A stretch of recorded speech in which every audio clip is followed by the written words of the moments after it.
ESPN Radio 97.5, 92.5. Welcome into the bullpen. We're back. It's been a while, at least for me. I think it's been about 3 weeks for me. The boys were in Lake Charles a couple weekends ago, but it's been a good solid 3 weeks for me. Lazy.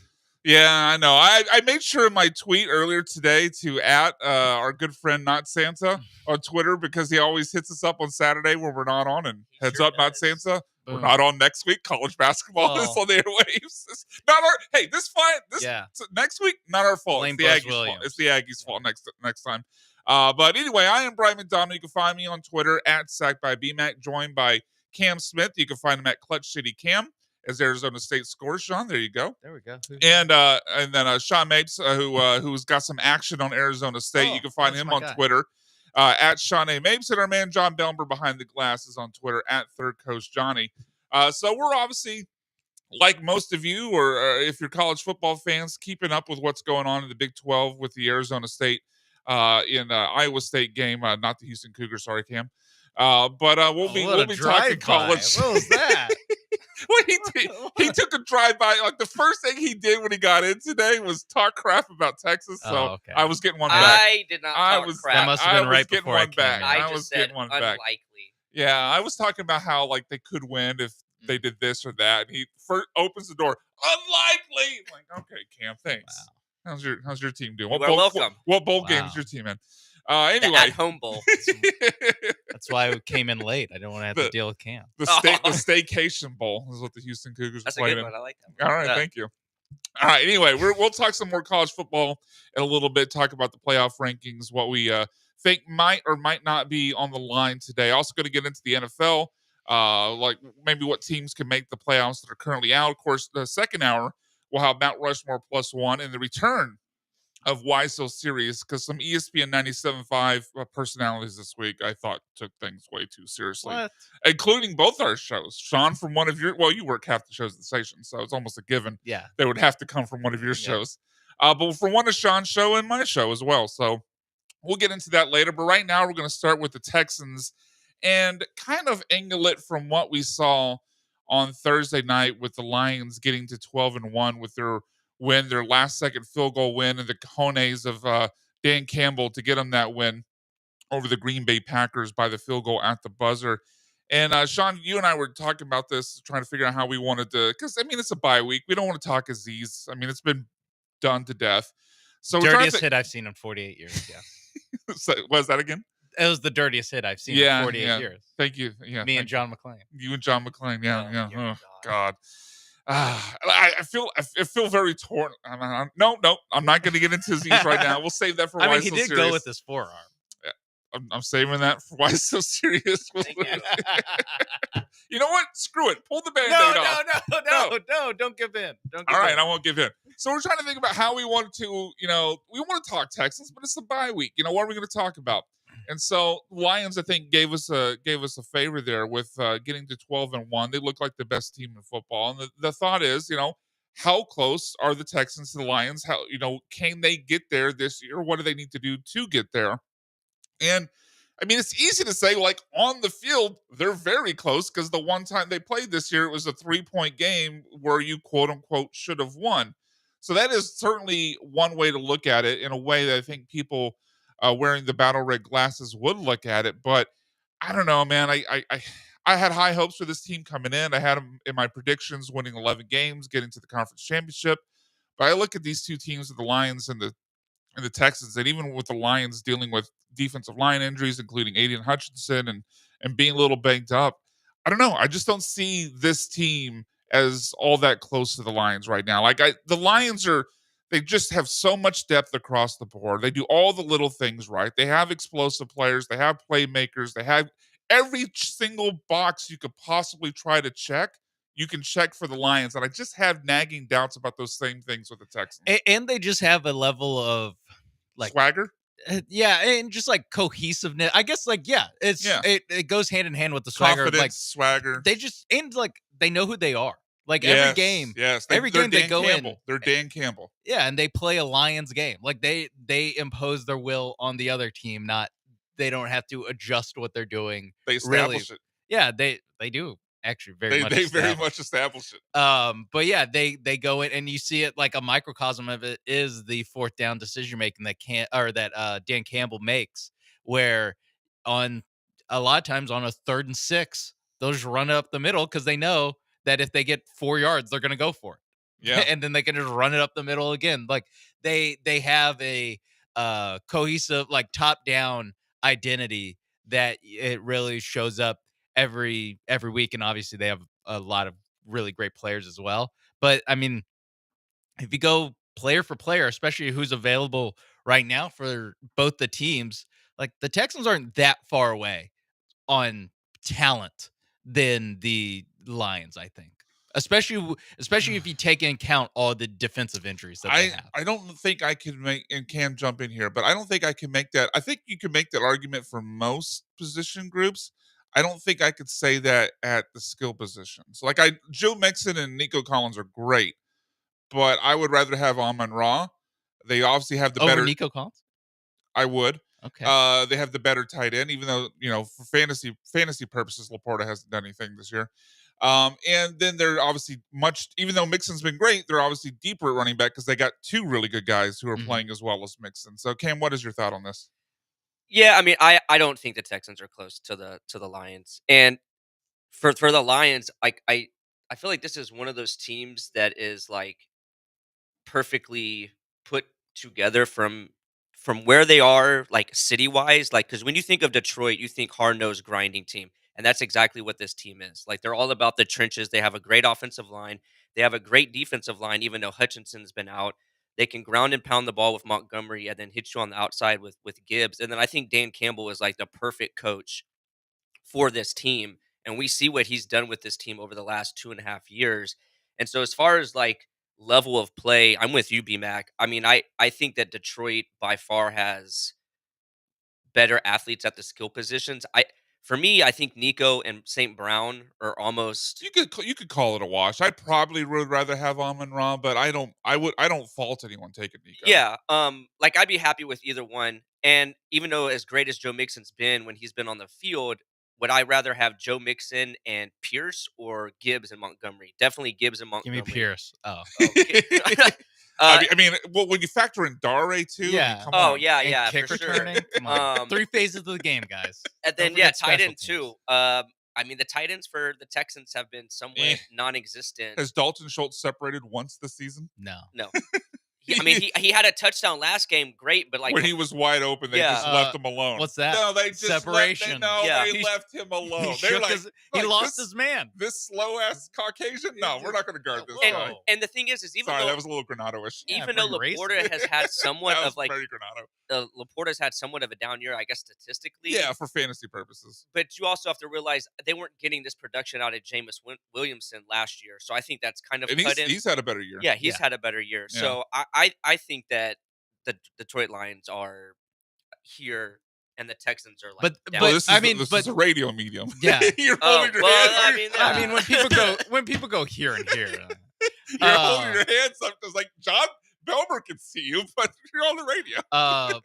But you have to take into account defense, and on the 2 teams that are healthy right now. I would take the Texans front 4 over the Lions. They probably have the best 3 players on defense.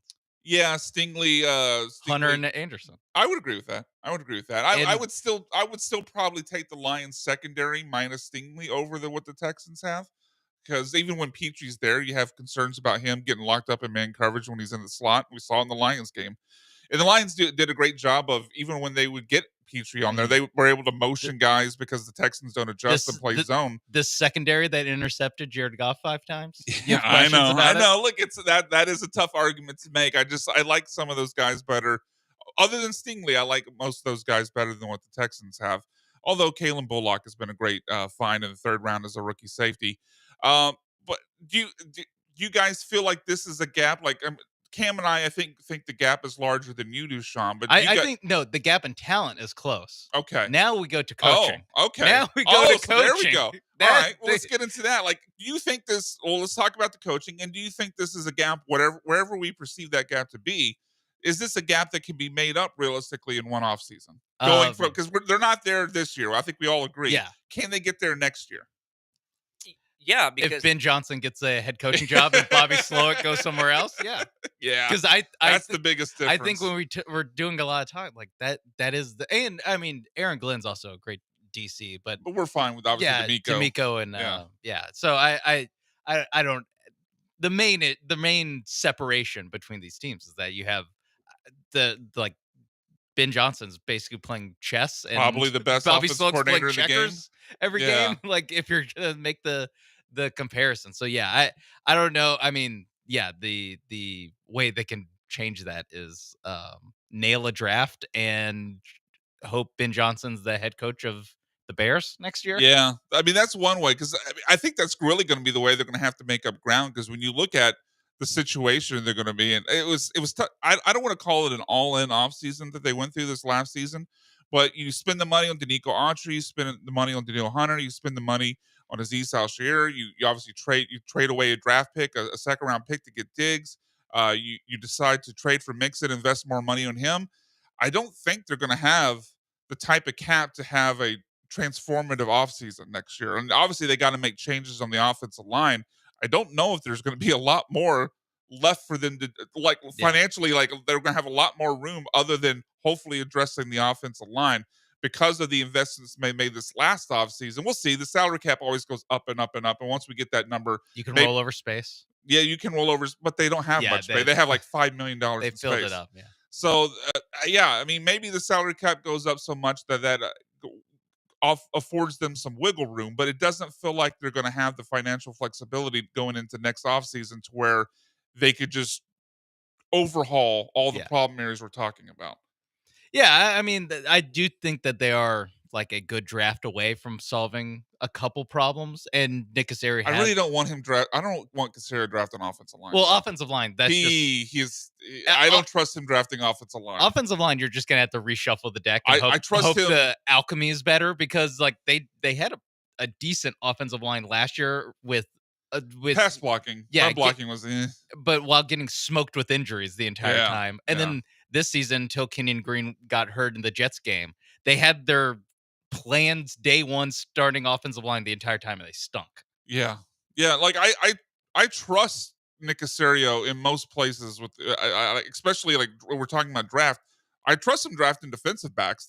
He's made a number of good picks there, but I mean you look at his picks on the offensive line. It's like, let's maybe save this one for free agency. I don't know if I trust you scouting college guys. But I mean, you're gonna have to you're looking at two guards and a center. Yeah, and I think that's part of what could still help them out is that you're not talking about going to sign a premier tackle. Yeah, I mean, for the dollar amount they will have, if you're talking about at least two players between two guards and center, I think you're talking about at least two, and then you'll figure it out. Let's say with Jarrett Patterson as one of the three guys. Yeah. So if you're only having to sign two interior offensive linemen to quote unquote overhaul your offensive line, I think they'd still be able to afford that. Tunsil, two mystery people, Patterson and Blake Fisher / Titus Howard. Yeah. Okay. Yeah, I mean, I'd let that be a camp battle, but I don't know. Drafted Cam has his eyes on that. You're not drafted someone in the second round. He's not going to play your team. I just don't trust him drafting an offensive lineman. Like let's identify your Kenyon Green stinks. You don't think Blake? Well, Blake it wasn't Fisher just play? Kenyon. Well, I mean, Blake Fisher hasn't played all that well when he's gotten to the game. And who was there was another player he drafted. I'm blanking. Juice Scruggs. Juice Scruggs, exactly. I haven't really been thrilled with Juice Scruggs. Like, I mean, you're killing it drafting defensive backs, Nick. Let's stick with drafting defensive backs, but offensive line, maybe let's go to free agency. They're gonna have to draft a guard. I know. They're gonna have just to do it, right? Like just to keep the identify your strengths and hit on those and avoid the weaknesses. I mean, you're gonna have to replace Kenyon Green somehow. Got to draft him.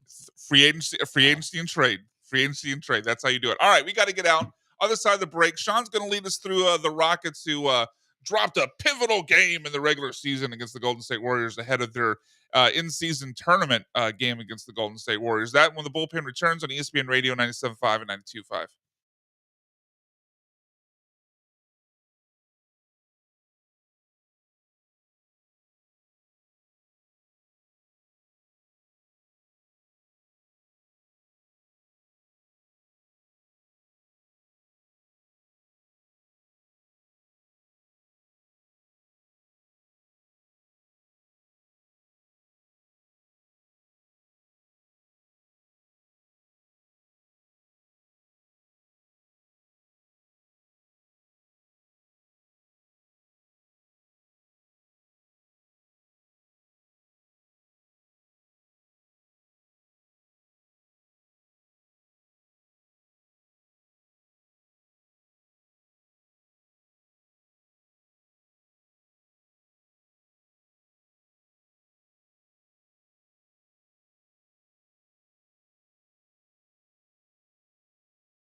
Broadcasting live from the Veritex Community Bank Studios, it's the Bullpen on ESPN 97.5 and 92.5. Welcome back. It's the Bullpen, ESPN 97.5, 92.5. Sean Mapes, Cam Smith. What are we laughing about? What happened? Cam Smith dealing with a knee injury. Once a show. It's given once a show. I'm going to nail my knee. You do that a lot, bro. Brian McDonald, two working knees? Yeah, well, Question I've mark? had one ACL surgery, but they're fine for the moment. Okay, right now. And John Belmer, best shape of his life, right? I guess, yeah. You know who's not in the best shape of their life? The Houston Rockets. What a transition. It's a great transition. That's professional work. It's That's a great why I handed transition this where segment over to you. It's a great when you go, you know who's not what I just said. Houston Rockets, first losing streak of the season. 2 games. I guess technically it is a streak. I mean, really, this could have been saved for why so like this part of it could have been saved for why so serious because, including the 2 guys on actually it was just Joel that was freaking out, but he was like because he was someone that didn't think they would be able to get into the top 6 seeds, quote unquote, make the playoffs without being in the play-in. And he took the moment of them losing the game against the Warriors to victory lap in December, on December 6th. That opinion was like, it's their first. I had to stop it, but someone was like, this is the first time they've lost 2 games in a row all season long. They're still the 2 seed at the moment. Yeah, yes, I believe so. If the playoffs started today, yeah, it would be crazy if the playoffs started today. We'd be ridiculous. That they haven't even finished the NBA Cup. You're coming off 99-93 loss to the Warriors, a final score straight out 2006, and my type of basketball. 35% from the field is. I don't think it's anyone's type of basketball. That's my type of basketball. Okay. And no Curry, no Draymond for the Warriors, as the Warriors get their 15th straight win against the Houston Rockets. Jesus Christ. Like, if you had told me to guess, beforehand, how many in a row they lost to the Rockets had lost to them, I'd say 5. Yeah. Because I just figured, they play on the average season 4 times. I know there was sometimes there's scheduling quirk where you only play 3 times in the regular season, but for the most part they play 4 times a year. It's like they got to get one on a night where the Warriors are sitting people or there's an injury. There's got to be one that they get. I know the Rockets were really bad for 2 seasons under Steven Silas, but it's like, man, had to have gotten one. It really is the last 2 years where I'm like, they didn't get one last year or this year. Obviously this year. I can remember the 2 times they lost, but I guess 0 for 6 over the last 2 seasons when the Rockets have been competitive. Kevin Porter Jr., Christian Wood era, not surprised that they're 0 for against the Warriors, but this one, it added to the losing streak. Bad game from Fred VanVleet, Jalen Green, Alperen Sengun until the 4th quarter, where he was actually good in the 4th quarter. He was just so bad in the first 3 that even the Turkish Rockets fans turned against him. Do you see that? No, I didn't. The only thing I know of the Turkish Rockets fans are their disdain for John and Lance. No, there's it was something about this is why you'll never be a great player in the league, because he was 2 for 10. And he was like, you're wasting the support that you get from Turkish fans and testing our patience for staying up in the middle of the night to watch this. Okay. Impromptu, why so serious Turkish fans? Jesus. To be fair, the game did start at 4 a.m. Turkish time. So I never heard Yao fans say this. I'm just saying. They didn't have Twitter. Chinese basketball fans, greater sign Turkish basketball fans. That's all I'm going to say. I'm pro China on this one, Sean. That's a good point. I think clip they would have said. Don't clip that. Clip that. I'm pro China on this one, Sean. I'm pro China on this, but don't clip that. Thank you. Oh, it's getting clipped. And where were we? China? Not just the Turkish fans weren't the only fans that were fed up. The American Houston Rockets fans were also fed up. People calling this an organizational embarrassment. People calling this the worst loss of the season. Are you serious? Yes. It's December. A team that's lost to the Trailblazers and Hornets. This is the worst loss of the season. Now the Hornets one was an embarrassment. It was opening night, but it was an embarrassment. That was an embarrassment. They've lost to the Spurs. They have a lot of bad losses. Spurs not that bad. They do. They're still like second or third in the West, though, how- and it's December. How quickly? Look, I love Houston, but Thank you. it is so frustrating how quickly people get Same so old Rockets. dramatic and like, oh my god, this season's already over. Especially when like this is the same Rockets team that people thought they might slide in to like the playoffs, and Mhm. here they are sitting Yes. at the second seed, and oh my god, they lost to the Warriors by 6. But you have to realize when they played the Warriors at the time, the Rockets had played 4 more games in the season than the Warriors. So yeah, I get they don't have Steph Curry, but technically they're a healthier, more energized team when you're playing 4 less And it's on the games road. Yeah, it's in the road. chase. It's just like the Rockets are It's not cross going country. to win every game. So like freaking out and saying this is the worst loss of the season when it was a 6-point game Yeah. is just so stupid. defense held them under 100 points. My type of basketball. That sure is. But see, that's I remember but the look, day when you used to get free stuff from McDonald's when the team went over 100. But like All that, right. that 100 that points all got right. me a Big Mac, Sean. look, Okay. I'm That not. was my A, basketball. I've seen semi-pro.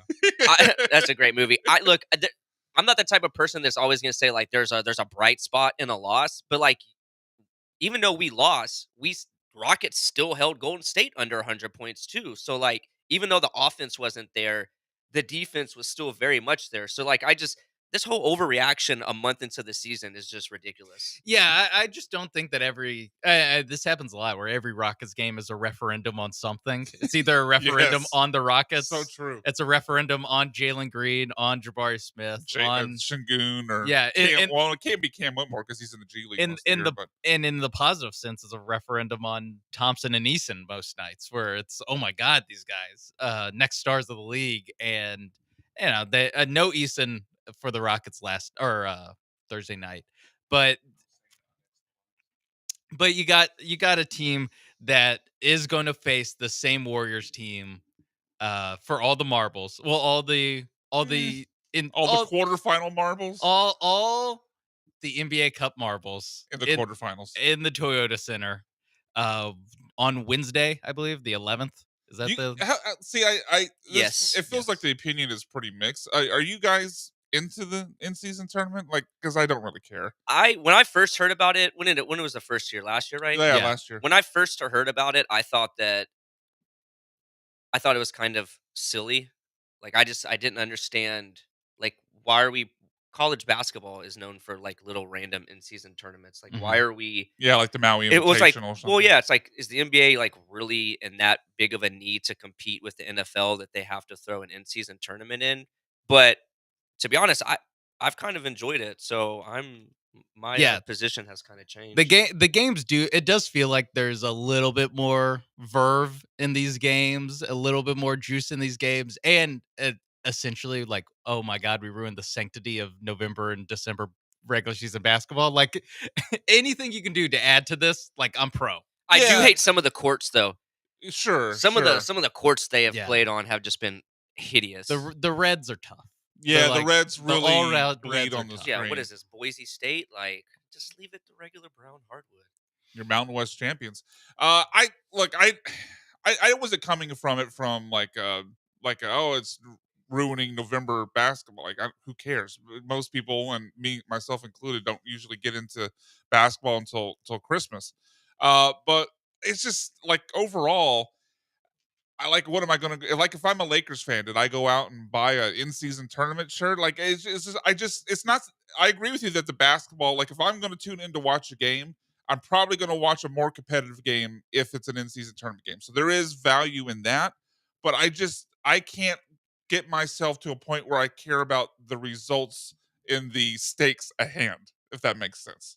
I hear you. Like it's just like okay, well, like even if the Rockets went on to win the in-season tournament, I'm not buying. I'm not buying. I'm calling out of work the next day. Like I'm not lining up outside Academy like we did for Astros World Series gear. I'm not even going 5 days later when it's discounted because no one's bought it. Like Will there be a I parade? just don't care. You're a bad fan, B-Mac. Maybe. Fake fan. Yeah, no, I mean the cup thing, like you're gonna need like 20 years of history to get people to care a little bit about it. But I think just in general, it's just like it gives you something to track early in the season. Sure. Where I for the get most that. part we're going, hey, it's a long season. Hey, you got 60 more games to go. Like even the Rockets 15-8. Like I'd be surprised if they're not in the playoffs, but there is so much basketball left to be played that who who knows? The NBA Cup is at least like, hey, I know these 5 games matter. Like I know like we need to count these 5 games for a thing. And then at the end of the day, someone's going to get a trophy. I think it does help that it is so early in the season that bad teams don't know they're bad yet.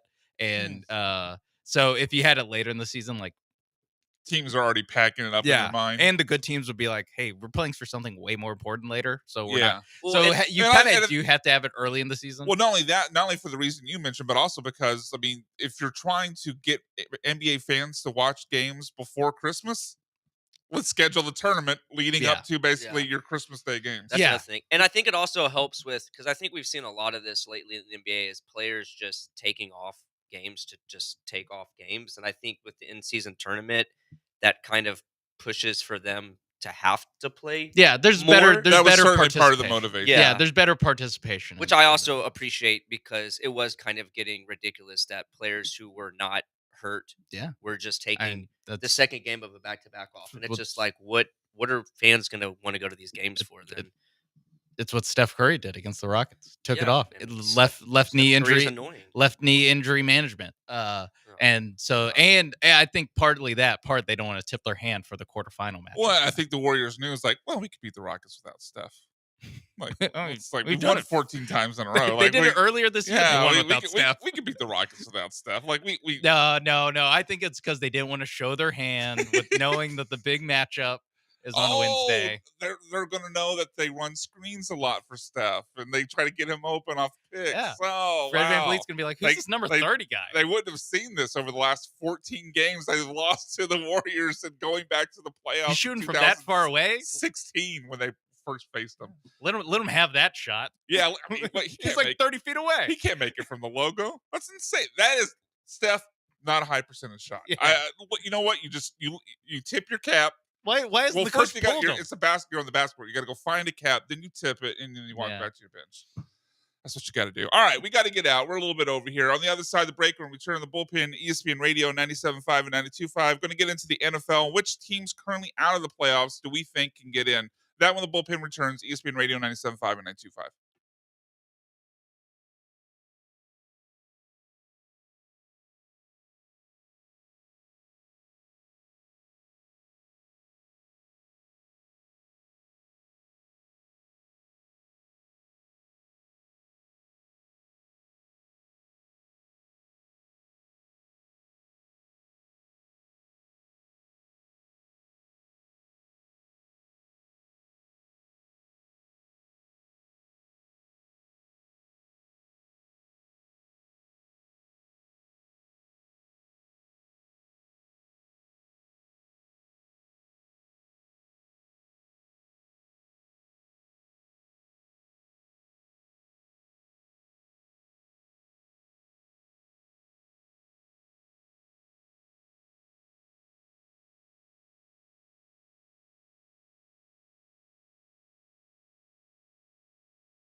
This is the Bullpen on ESPN 97.5 and 92.5. Live from the Veritex Community Bank Studios. Here are the producers of ESPN 97.5 and 92.5. ESPN Radio 97.5 and 92.5. Having some fun during the break talking about Cam Skater Boy just trucking people in this Big 12 title game. What is the action you have on that, Sean, so people can follow along? I know you got action on both quarterbacks in this game. Well, Cam Scatterbo's a running back. It's 160 rush receiving yards and more, and it's more on the Rocco Becht, the Iowa State quarterback. That is a college 236 football and a name. half. Like that. Yeah. All right. Well, as promised, we're going to get into the NFL right now and give it a look at what teams we think could make the playoffs that are currently outside. And if you have any thoughts on that or what we talked about earlier with the Texans or the Rockets, give us a call on the HRMP listener line or a text 713-780-3776. So, I mean, I think for the most part, when you look at the playoff field, if it ended today, for the NFL, it's pretty much already set, except for just kind of a few spots here.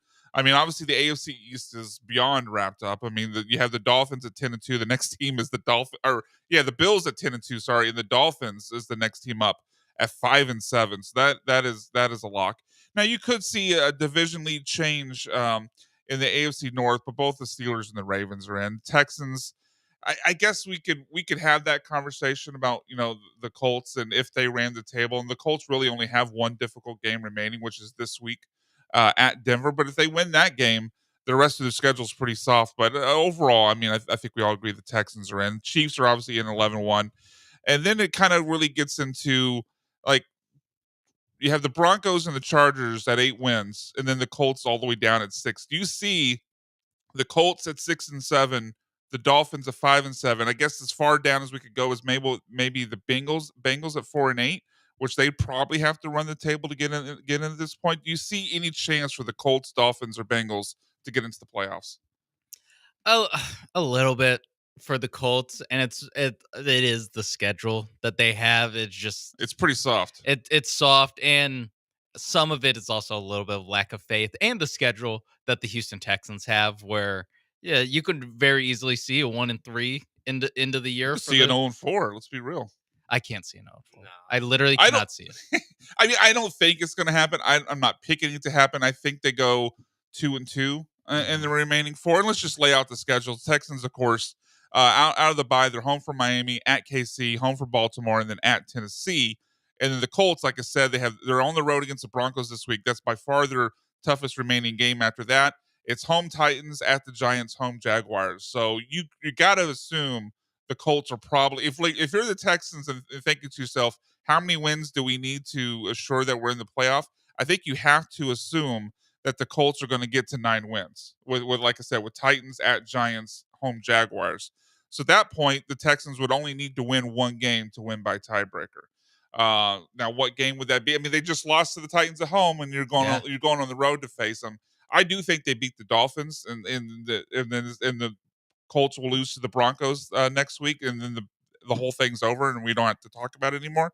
But yeah, if either one of them slips up against the Texans, if either the Texans lose to the Dolphins or the Colts beat the Broncos, then you have to go, all right, the door's open a little bit here. Yeah. That's really the only team in the AFC that's out that I could see coming. Yeah, I mean the Dolphins, I guess, also are 5-7, and they do again have some, I guess, destiny in their hands. And you look at their schedule; they're home for the Jets this week. They have the Jets the last week of the season. In between that, the Texans, obviously, we mentioned a 49ers team at home that's not playing well, and the Browns. I mean, it's not a murderer's row. You got the Jets twice, the Browns, a beat up 49ers team, and the Texans as probably your hardest game with remaining. Yeah, for me, it's because the Colts can win the division and the Dolphins can't. True. The Dolphins would have to make up 2 games, whereas I guess they both have to make up 2 games, but it's different a little bit with the division versus the wild card. Yeah. Cam, you have any thoughts here? I think it's going to be. I don't see the Colts making the playoffs. I mean, I don't have nearly as much confidence in the Texans as I did at the start of the year, but I don't see there's nothing about the Colts that has me thinking that they can overtake. And If the Colts were the Bengals in this spot, Yes. it'd that'd be be- like, You'd be oh my oh god. God, here we go. Yeah, here's a classic collapse. But it still is the Anthony Richardson Colts. Yeah, I agree. Exactly. So the real races are over in the NFC, and specifically with 2 division races, because it's kind of a similar scenario with the division leaders. I mean, the Eagles and Commanders, the Eagles at 10 wins, Commanders at 8 wins, they're going to make the playoffs. They're in. Obviously, the Lions and the Vikings at 12 wins and 10 wins apiece, and same thing with the Packers at 9-4. They're all going to be in. And then you get to the NFC South and the NFC West, and it's just toss up a bunch of cards and see what lands face up as to determine who makes the playoffs. Right now, leading the NFC South is the Falcons on tiebreaker at 6-6, tied with the Buccaneers at 6-6. So, I mean, that's kind of the easy one. If you were to say, like, well, which team currently not in the playoffs makes the playoffs? I mean, the Buccaneers are tied with the Falcons. That feels like the easiest pick amongst the group. But there's a similar situation in the West where no team in the division's out of it. The Seahawks lead the division at 7-5. Then the Cardinals and Rams are at 6-6, and the 49ers are all the way down at 5-7, 2 games out. So it feels like the team that's not in the playoffs right now to make the playoffs would come out of either the NFC South or the NFC West. God, the Saints aren't out of it. No, I guess they're not. I mean, they're 2 games out. I don't imagine being 4-8. And they're facing the Giants this weekend. Yeah, being 4-8 and being like not out of it. I mean, we saw the Saints. We got the whole season ahead of us, boys. The Saints did that years ago with that crazy Marshawn Lynch run. Yeah, they were 7-9. Where they were that 7-9. year. They were 7-9 so, that year. Yeah. I mean, crazier things happen. I think honestly that Tampa Bay. Seattle was 7-9 that year. Seattle was. Yeah, Seattle was 7-9. Sorry. New Orleans was like 13-3. I honestly think Tampa Bay is over going to take the Falcons. Now that Mike Evans is back, Tampa Bay's looked a little better. And yeah, Baker's not playing well recently, though. Atlanta, but Kirk Cousins is playing far worse. As badly as Mayfield has played, Cousins has played. Oh. Atlanta and Tampa have already played. Atlanta won both games, so Tampa's gonna have to be one game better. So like how it is right now, they're both 6-6, and the Falcons have the tiebreaker. The Bucks remaining schedule, home against the Raiders, at Chargers, loss. That's where you can't. I agree. I know that's right. At Cowboys, Panthers, who feisty, and then the Saints with again their entire season left in their hands. I mean, I could easily see them going 4-1 in that stretch. The only one that I would say loss is not just to placate Cam, but I think is the Chargers. I mean, everything else you said in there. Also to placate Cam.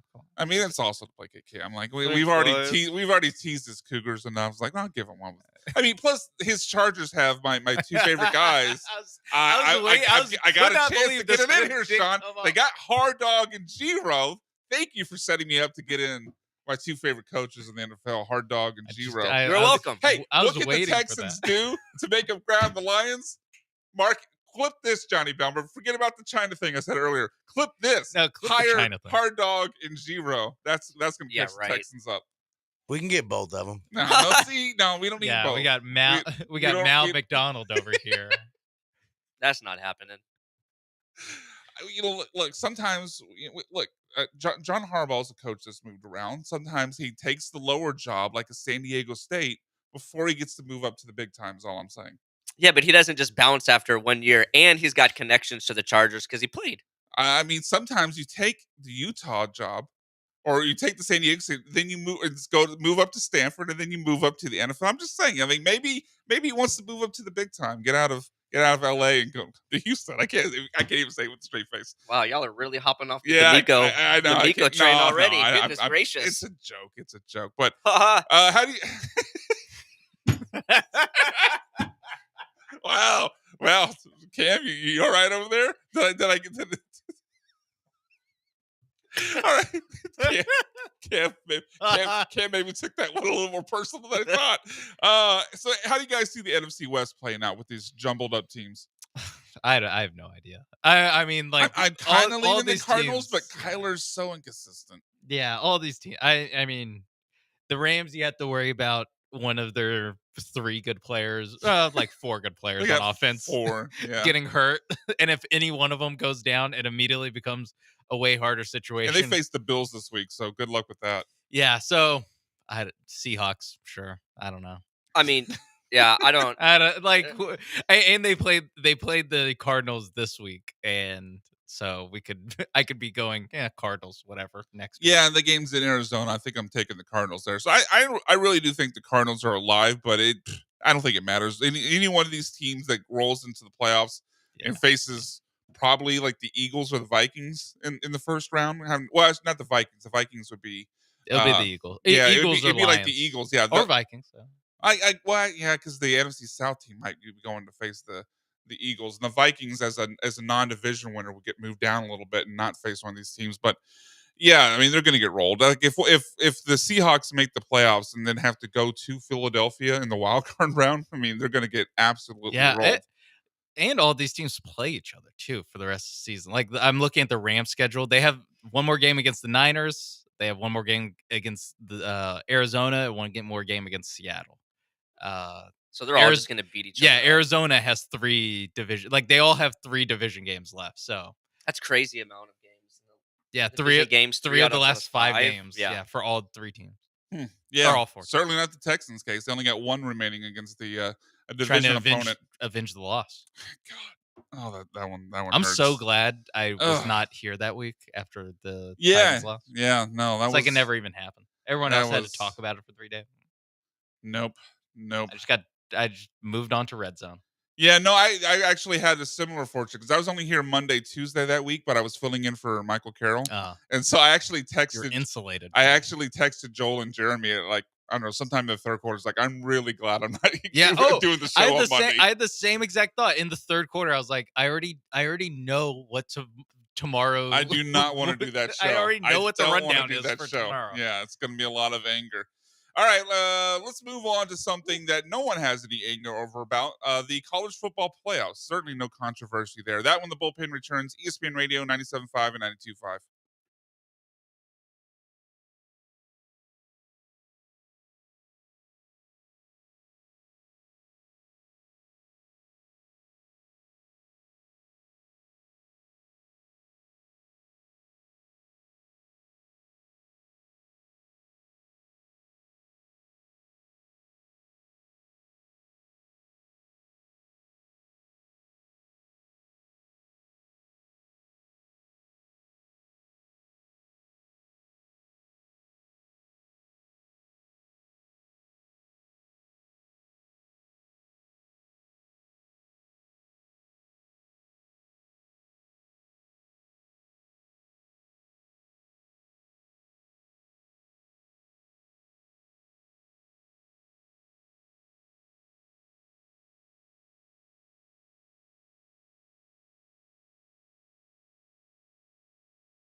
This is the Bullpen on ESPN 97.5 and 92.5. Live from the Veritex Community Bank Studios. Here are the producers of ESPN 97.5 and 92.5. ESPN 97.5, 92.5. Welcome back. I'm being slandered during the break. I'm trying to give out great movie going advice, and Sean's over here slandering me. Didn't hear what he said. Don't want to hear what he said. His words hurt. Just not Sticks and stones break my bones. So do Sean's words. It's not cool, That's bro. not how the saying goes. It's close enough. That's Doesn't his matter. saying. Yeah, you're gonna take shots at me for how I say the saying too. What's going on here? First you recommend the Wolfman, now this. I stand by. Well, the movie hasn't come out yet. I can't even recommend it. I'm just saying I'm interested in it. Anyway, ESPN Radio 97.5, 92.5. Welcome back in. I'm Brian McDonald alongside Cam Smith, Sean Mapes, and John Belmer. If you want to get in on the conversation, give us a call or a text on the HRMP listener line, 713-780-3776, especially if you have some thoughts on the college football playoffs, because that's what we're talking about right now. Keeping an eye on the Big 12 title game. The winner there between Iowa State and Arizona State is in. The loser is out. So everything on the line right now, Arizona State up by 2 scores at halftime. So, I mean, certainly Big 12 title game, it's winners in, loser is out. What else do you guys actually think is on the line with today's conference title games? Because I think we'd all agree, Big 10 title game, Oregon, obviously, and then Penn State, both are in, win or loss. Yeah, it's winner. Same thing, SEC, Georgia, Texas, doesn't matter if they lose, they're in. What do you mean? You think if Georgia loses, that they'll still get in at 10-3? Absolutely. Yes. Alabama's right now in with three losses. I can't stand those mother. Wow. I mean, yeah, Belmer might have to creep closer to the dumb bum. We're talking about SEC football. I chose my words carefully. Got Cam riled up. Yeah. No, say it. You got heat. Bring it, brother. I understand that the SEC, I guess, is still considered the top tier conference. Maybe it's just the fact that I hate Alabama. I don't at 9-3. I don't know why it's. Who would you put in over them? Probably Miami, right? I mean, if that's the argument, Miami's played nobody. That's kind of the pushback on a team like Miami. Like, look at their schedule. They've got. I mean, how many teams currently ranked have they beaten? I don't think there's a single one. I mean, I get it. They beat Pittsburgh when they were ranked, but now Pittsburgh's dropped out. I can't think if they had another ranked win. I think they had one more ranked win at the time. They haven't played it, or that might have changed with the last ranking, but they haven't played a team that is ranked. Yeah, I'm looking at the rest of the college football top 25 for the playoff rankings. There's not a single team on here. The only team on here that they've played is Syracuse, who beat them. I don't know. I mean, I guess because I don't know. The 3 losses just doesn't. Yeah. It irks me. I mean, 3 losses, I know, but I mean, I think you're coming from what we've been used to. Now that there's 12 teams, you're going to have a world where 3 lost teams right. get in. And I guess I have to get used to that because this is the first year that it's been this many teams in the playoffs. I don't know. I mean, even BYU at 2 losses. I mean, I guess Alabama would still be in it because they'd be number 12. So I don't know. I guess I'm just getting irked for no reason. There's nothing I can do about it. Alabama's always going to be up there. And this is no disrespect. I think it's literally just because it's Alabama. And like if it was South Carolina that was getting picked at 9-3, people would be like, "Oh, South Carolina, they had a good year." Ended it on a 6-game win streak or whatever it is. Obviously, the problem being for South Carolina, they lost to Ole Miss, they lost to Alabama. No, I'm just saying if like you just like take the helmets off and switch them. Sure. Like people would be like, yeah, South Carolina, hell yeah. I think if you were only to judge like how they're playing right now, South Carolina would have a real argument. The problem is you lost to Alabama and you got killed by Ole Miss, so you're out. Look, I mean, Alabama, and maybe this goes to your point, like, are we sure Georgia's in? I think Georgia's in. I would put money on Georgia's in no matter what. But I mean, Alabama did beat Georgia, so if you're saying Alabama's in and Alabama beat Georgia, if Georgia loses, I guess there could be an argument there for what are we keeping Georgia in for? True, but at the same time, at least not over Alabama. Like in a situation where if Clemson beats LSU and maybe SMU stays in, then it's going to be a tough conversation. It might be a conversation of Alabama or Georgia. I think that. Well, yeah, And but in that case, Alabama has the head-to-head win. but I think that at that point they'd both get in because even though Alabama has the head-to-head win, Georgia still technically has one more win. See you So later, SMU. That's what happens. Yeah, I know. I mean, see, see you later. If you SMU's ranked 8th right now, so they'd have to stay in the top 11. So If they you can ask- only afford to move down 3 spots. You think that's 100%? So if that's SMU the- loses, if SMU loses, I'd be surprised if they're still in. Yeah. I mean, Clemson obviously, has to win. They're currently outside of the of Yes. what The Clemson winning in. No, the only. So what's getting back to the question, like what? So we obviously agree. It's really just SMU. In the Big 12 title game. Obviously, it's winners in, losers out. I mean, yeah. I mean, so would you say then? It sounds like you're saying 100% SMU loses, they're out. Yes. Okay. SMU, if they lose, or not 100%, I would just be very surprised if an SMU team who strength of schedule is like in the 70s, it's the lowest of any Power 4 team. If that team who loses, their 2 losses would be against the only 2 ranked teams they played. Yeah, especially since they suffer some of the same problems of schedule, like you mentioned, like Miami does. Like their biggest game would be their home loss to BYU, would it not? Yes, that would be their biggest game, and other than the one tonight where they play Clemson, and if we're saying they lose that one, you lost to 17 and 18, and you're going to be 10 and 2 or 11 and 2. With no wins on your schedule from teams. Now when they play Louisville, when they played Pittsburgh, they were ranked, but currently not ranked. Yeah, I mean Pitt started the season 7-0 and then went on Right. 0-5 skid to end of the season. So I think it's fair to say that they're kind of a different team in the second half. Yeah, when you get to play them. And SMU, it's not fair. I mean, you look at Indiana. Indiana has that's what I was going. That's where I want to go resume as next. them. And I don't think it's probably not going to change until it affects enough of the big time schools to where they complain about it.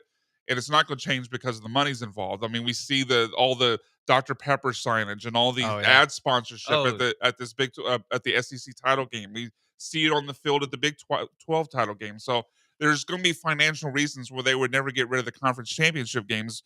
But when you look at SMU versus Indiana, both teams 11-1, both have very soft schedules. I mean, Indiana's strength of schedule is like in the hundreds. Yet Indiana is not having to play in the conference title game, and SMU in the scenario where they lose to Clemson is getting penalized for playing in a conference title game. When right now SMU ranked 1 spot ahead of Indiana. I hate the conference championship games for that reason. Like you either have a scenario where in the case of the SEC title game or the Big Ten title game, there's nothing to play for. The only thing at stake right now, well, I mean, I guess a bye. But the only thing other than the bye at stake for these guys is not getting hurt, not having the catastrophic injury that could ruin your season like it did for Florida State last year. Whereas the other part of that is you have teams that are you either have nothing to play for but you're risking injury, or you have everything to play for because you're going to get penalized if you lose. Yep. But over teams that didn't have to play in the conference, like Alabama's not having to play in the conference title game. I mean, Indiana's the biggest one, but yeah, and yes, it won't really be an issue until it's instead of SMU, it's whatever.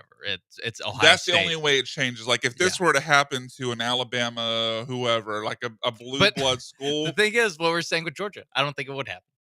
Like the Georgia example, like if it was a 10-2 ACC team going into the, I mean, I think an 11-1 SMU has to worry about winning and getting in. Yeah. If it was a 10-2 SEC team that was in here, I don't think we'd be like, oh my God, what if they lose? They might be out. I think it would be. I mean, Georgia is projected at the 7th seed right now. Yeah, at I just 10-2. I don't like conference championship games. I get that it's probably not going to change, but the scenario specifically with SMU loses and they're out, even though they have the exact same situation as Indiana, strikes me as completely unfair. What would you guys think about? Because obviously they're not going to go backwards on money, but what if you get rid of the conference championship games and play an extra conference game? So you're still playing the same amount of games. You're still giving the TV partners the same amount of games, but you add a conference game on in the regular season instead of the conference championship game. I think they should add a conference game and also play a championship game. Yeah, because I think the conference championship comes into play when the teams are like head to head, win and loss record. Yeah, like what do you do if have they're to tied? find. You have to find Like if both teams go into it and they're both 11-1, you have to find a way to dub somebody And the the champion. conferences are so big that I they're mean, they're not going to do this. So I'm going to say this, and I know it has 0% chance of happening, but you can make it like baseball, where if they're tied, they play game 163. Like is if that not a conference championship game? but do it only when needed is what I'm saying. Like leave that week open, and only in the scenario where you guys are talking about, you play I see what game you're saying. 163. But anyway, I mean, let's quickly get in Lamont before we go to the break, because I don't think we're going to have time for him on the other side of the break. Lamont calling in, wanted to talk about Texans offensive coordinator Bobby Slowick. Lamont, thanks for joining us, man. What do you got? Say, man, I just wanted been having this discussion with some friends, and people are going against me about if the Texans got rid of Bobby Slowick, who would be a preferred these two people, who would be a preferred OC. I said Josh McDaniels. Everybody else is saying the enemy, and I'm like, I don't even understand how the enemy is still a topic of conversation right now. And I just think that I believe that Josh McDaniels would be the natural. The dude actually called plays. He has Super Bowl pedigree, and he worked with Casario. It seems that cut and dry to me, but people still want Eric the enemy, and that dude hasn't done anything to even be on a radar to me. And I just want to know what you guys think about those two choices. You probably have your own ideas of what should happen with Slowick or anything, but I just want to know if my idea is too obtuse. That's all I have, fellas. And also, what I don't like about the conference championship game, it exposes your players for one extra game to get hurt, man. And I know that's probably kind of out there, but say, for instance, viewers get hurt today. Well, the next season is if viewers get hurt today and they still some kind of way win, it's over. That's all I have, fellas. All right, Lamont, thank you for calling in. We're up against it, so let's answer that question on the other side. That when the bullpen returns, we're going to get into Lamont's question of Texans offensive coordinator if they make the move to move on from Bobby Slowick, or if Bobby Slowick, in the off chance, gets a head coaching job somewhere else. That when the bullpen returns, ESPN Radio 97.5 and 92.5.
Welcome back in. Hour 2, ESPN Radio 97.5, 92.5. It is the Bullpen. Myself, Brian McDonald, alongside Cam Smith, Sean Mapes, and John Belmer. If you want to get in touch with the show, give us a call or text on the HRP listener line, 713-780-3776, just like Lamont did in the last segment where he hit us with the question before we went to break. If the Texans were going to move on from Bobby Slowick, which feels unlikely, or he gets a job as a head coach somewhere, also feels like extremely unlikely. Who would you more want as the offensive coordinator to replace him? Either Josh McDaniels or Eric Bieniemy. My gut reaction, I mean, if I have to pick one, I'd probably pick Josh McDaniels. I would go with Lamont on that one. Eric Bieniemy, we've seen that star, I mean, just completely fall out of the sky and crash down. He tried to get out of Kansas City so he could get credit for his work where it was going, obviously, to Andy Reid and to Patrick Mahomes. He went to Washington, didn't work out well. Sam Howell threw 1,000 picks, and now he was a an analyst job at UCLA or something like that. Offensive coordinator. He was offensive coordinator, and he's already out in 1 year there as well. So I don't believe in Eric Bieniemy. I would pass on that. So if I have to pick between the two, I would pick Josh McDaniels. My preference, though, would be neither, because I'd want somebody from the Kubiak Shanahan tree. Like I enjoy that style of offense. I believe in that style of offense, and obviously the Texans have spent draft picks and free agent dollars to acquire guys who fit that sort of scheme. So I don't want to beyond that. Like, I don't want to go into year 3 for CJ Stroud, where you could say arguably, through mostly not his fault, has taken a little bit of a step back because he can't trust his offensive line. I don't want to go into year 3 where he's looking rebounding. Oh yeah, you also have to learn like a completely new system. So I would prefer somebody from the Kubiak Shanahan tree, but if forced to pick between the two, I would go with Josh McDaniels. Yeah, as a Chargers fan, I saw enough of Josh McDaniels with Las Vegas to where if Texans were my primary team, I wouldn't want him either. I mean, just his last 5 years of coaching, his offense was 15th, 27th, 15th, 12th, and 27th. How many of those years were the Raiders? The last 2 were with the Raiders, The and the previous 3 previous were the 3 Patriots? were the Patriots. Okay. And then passing offense, it was 5th, 31st, 25th, 12th, and 22nd. Now, granted, the Raiders haven't had good quarterbacks. Yeah, that's why I asked the question, a lot of the I kind of success- dismissed the Raiders once because he had no talent. Well, yeah, but a lot of his success when his offenses were top 10 was because he had Tom Brady. Sure. As soon as Tom Brady left, his offenses were not in the top 15. So, and he's been out of coaching for a year. So, Yeah, I would like be I said, I would I be don't out want on either. both. I would Yeah. pick him over Bieniemy, but I would prefer someone from the Kubiak Shanahan tree. Sean, what do you think? Yeah, I'm in the same camp as y'all. Where no thanks on Eric Bieniemy. I would prefer Draw Johnson or someone like that. I agree. All right, let's do it, boys. Let's get hyped.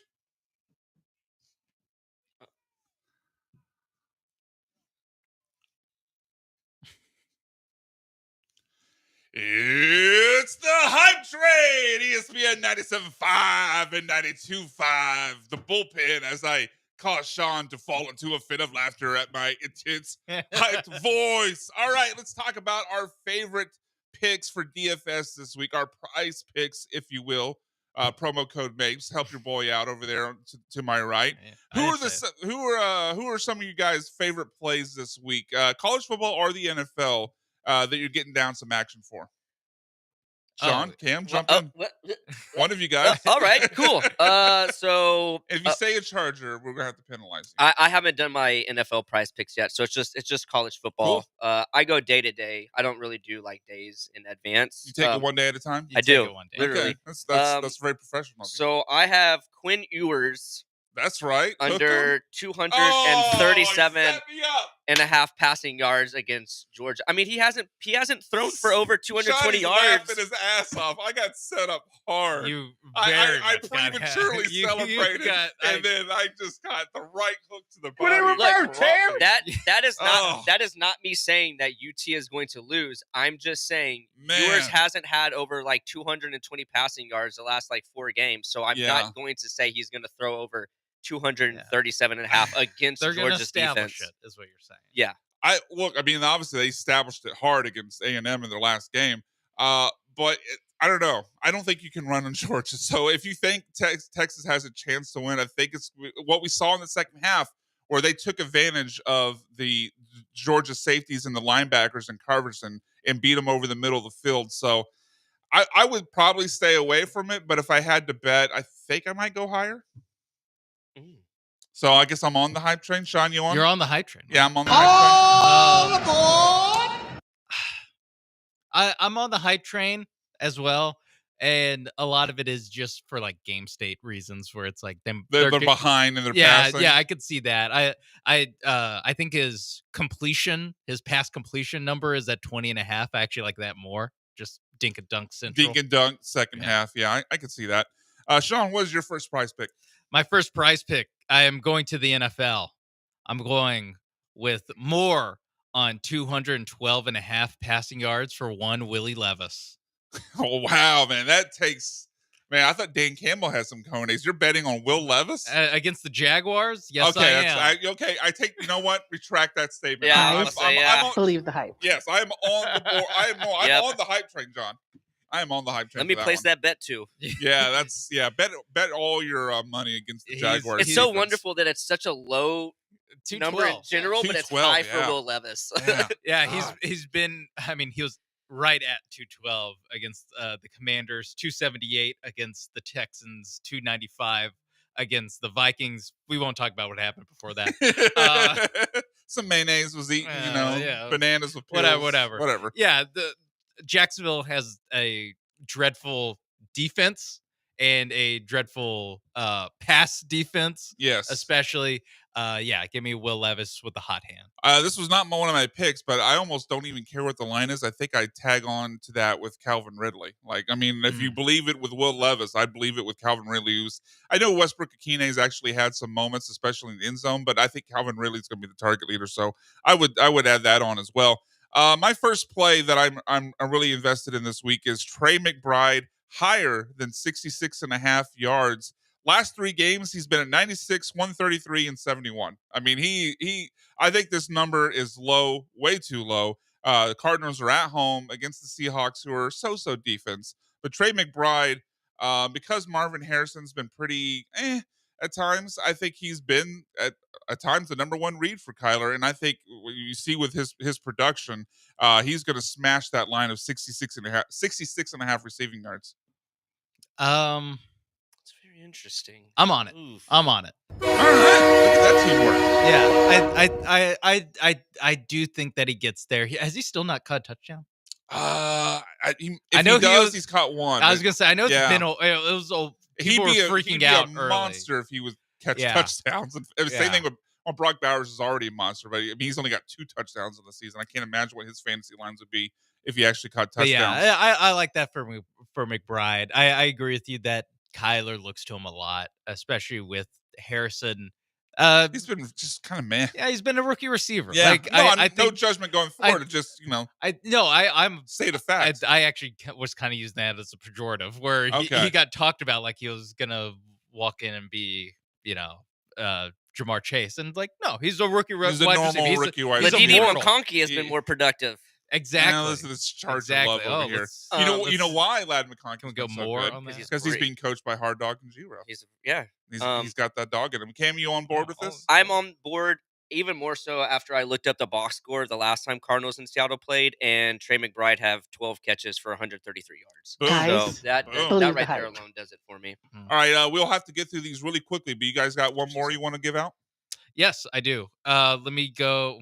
Gosh, there's. I'll go Cameron Dicker more than 1.5 field goal made. And what was it? Bolt up?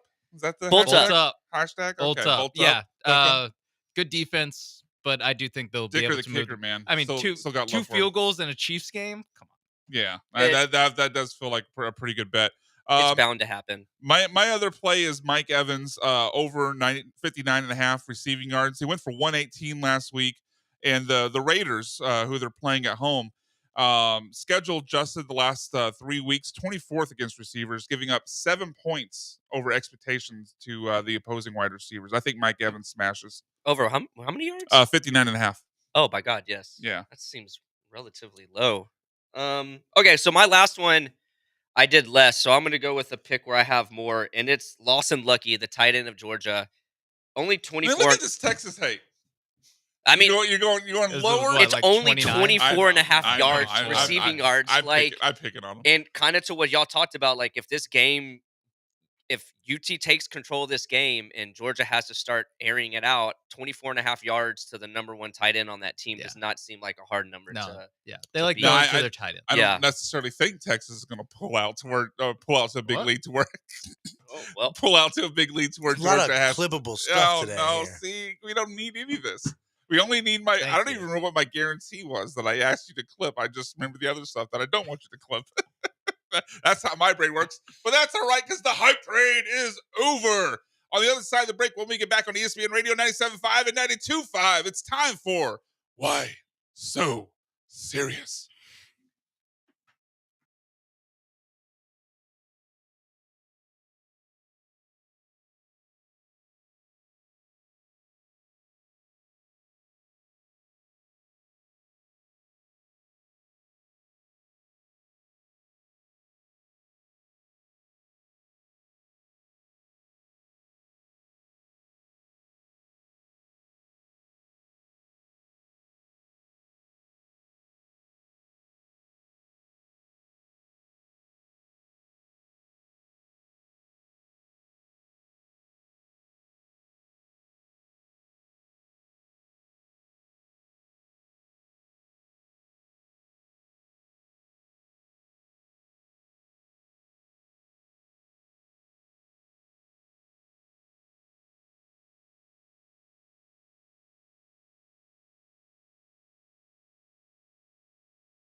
Broadcasting live from the Veritex Community Bank Studios, it's the Bullpen on ESPN 97.5 and 92.5.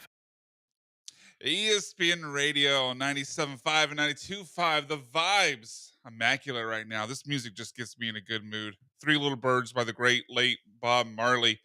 We're going to use this music to correct the tone because this is why so serious. We take moments from this week. It happens to be some 97.5 personalities. Sometimes it's just things we see online, maybe clips from national shows, but things we see, opinions we see, and specifically of people taking things way too seriously that make us ask the question, why so serious? Why so serious? Like the great Heath Ledger once said. First one, I guess we're going to start, Johnny, with Paul Gallant. You may have heard of him. Who? He's on weekdays 12 to 3 Okay. alongside Joe George and Sean Mapes. And he had this opinion on Disneyland and Disney World. Did get a text. I'm tired of getting this text. I'm tired of a lot of things. Like, I'm tired of a lot of people online. It's like, whoa, I just discovered that Disneyland has an LA in it and Disney World has an ORL in it. Shut up. Shut up. It doesn't matter. No one cares. Disney World's better than Disneyland.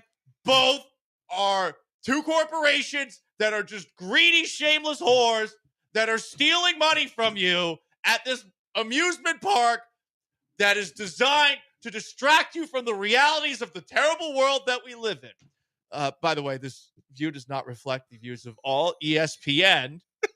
Greedy, shameless whores. That was great. Like when he started off at the beginning with like shut up about the LA ORL, which Yeah. actually Cam hadn't heard. Like he gave us a shock look. Had no idea. Yeah. I was sort of like, I'm driving my car headed in and I hear them, I'm like, yeah, okay, I'm with you. And then he started going into the greedy, shameless horrors, like trying to distract us from the terrible things in life. Like, yeah, it's called entertainment, Paul. That's what TV is. That's what Netflix is. That's what movies are. That's what video games are. That's what sports are.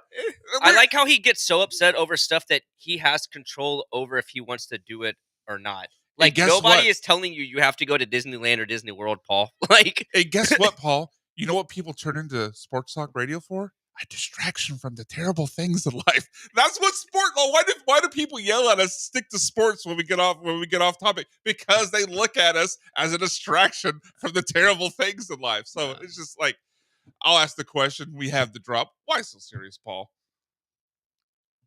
Why so serious?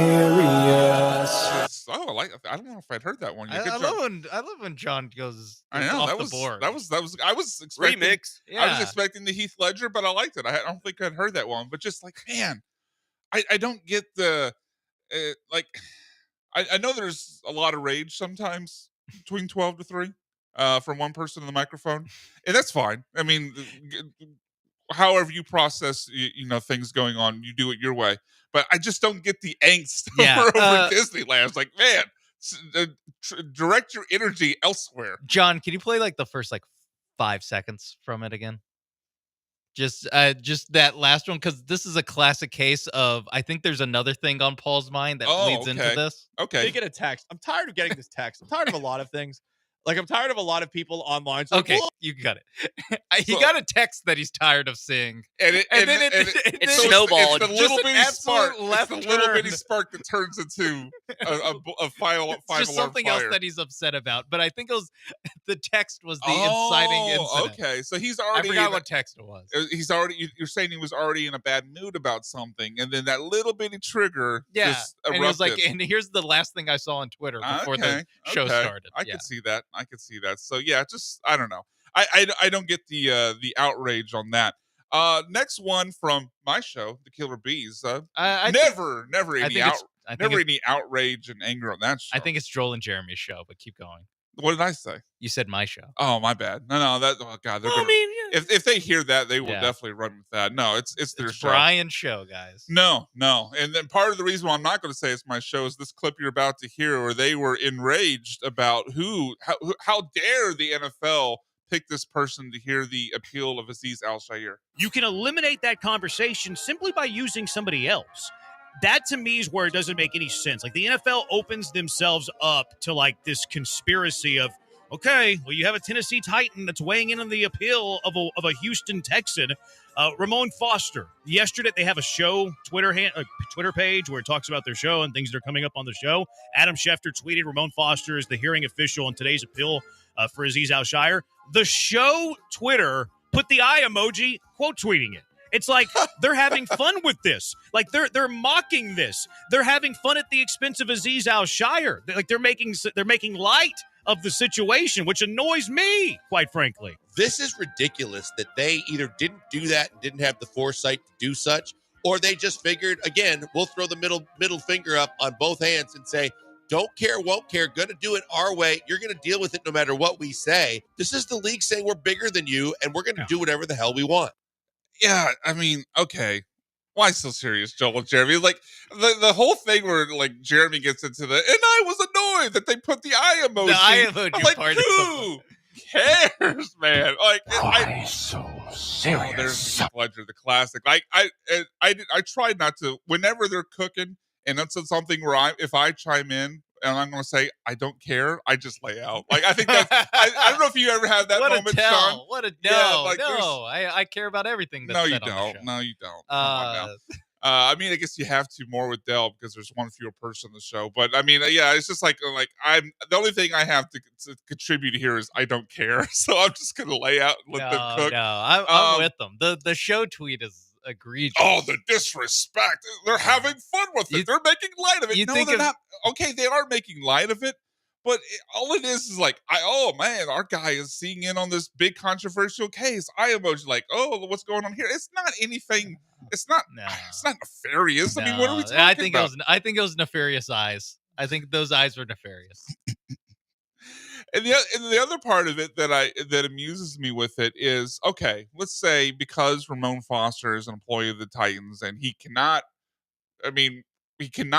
reasonably put aside any bias he might have. There's so much hate in his heart. Yeah, like he just can't operate. He's just so angry all the time that the hate and anger for the Texans just overrules all his thoughts and emotions and feelings and throws away his ability to use logic and think and decide things critically.